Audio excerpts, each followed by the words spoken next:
प्रत्येक ऍक्टरचं एक रेस्टॉरंट असतं, प्रत्येक ऍक्टरचं काही ना काहीतरी तो रेस्टॉरंट असतो आणि किती लोक जेवायला हॉटेलला येतातच.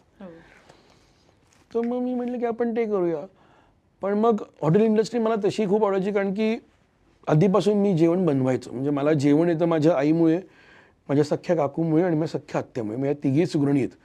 म्हणजे शैला जाधव, पुष्पा जाधव आणि कुसुम अटकर, या तिघींचंही असं माझ्यावरती फूडबद्दल प्रचंड इम्पॅक्ट आहे.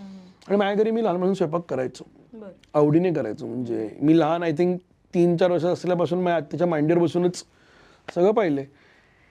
हे सगळं करत असताना एक समजलं की आपल्याला एन्जॉय करतोय आपण, आपल्याला आवडतं आणि ह्यातलं काहीतरी बेस्ट करायचं आहे. सो मग मी ते सगळं, म्हणजे if you been to my restaurants also, my कॅफेला you been there. So if you see, तिथं सगळं ते आर्टिस्टिक आहे, ते सगळं म्युझिक, आर्ट, डायरेक्शनशी कनेक्टेडच आहे. सो मग ते ड्रीम तसं थोडंसं इथं जगायचा प्रयत्न केला आहे. सो मी नेहमी म्हणतो की कुठला एखादा कलाकार असेल तर मला जेव्हा कोल्हापुराला प्रचंड का आवडतं, कारण की मी पण त्यांच्यामुळे माझं आयुष्य बघतो आणि जगतो. आणि मी being an artist, I think हे माझं कर्तव्य पण आहे की फूड इज अन आर्ट. मी असं नाही तर असं आर्ट जगतोय, तर फूड जर कला असेल तर यू शुड सपोर्ट दॅट.